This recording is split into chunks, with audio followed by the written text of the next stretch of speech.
ఈ 21 అవతారాల్ని ఒకసారి వింటే చాలు, వాటి పేర్లు విన్నంత మాత్రం చేత విష్ణు ప్రీతికి పాత్రుడవుతాడు.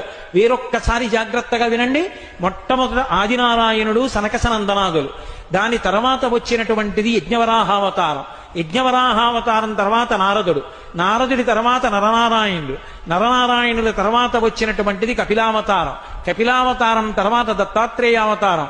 దత్తాత్రేయావతారం తర్వాత యజ్ఞావతారం. యజ్ఞుని యొక్క అవతారం తర్వాత వృషభావతారం. వృషభావతారం తర్వాత వచ్చింది పృథు మహారాజు గారి అవతారం. పృథు మహారాజు గారి అవతారం తర్వాత వచ్చినటువంటి అవతారం మత్స్యావతారం. తర్వాత కూర్మావతారం. తర్వాత ధన్వంతరి. తర్వాత మోహిని. తర్వాత నరసింహుడు. తర్వాత వామనమూర్తి.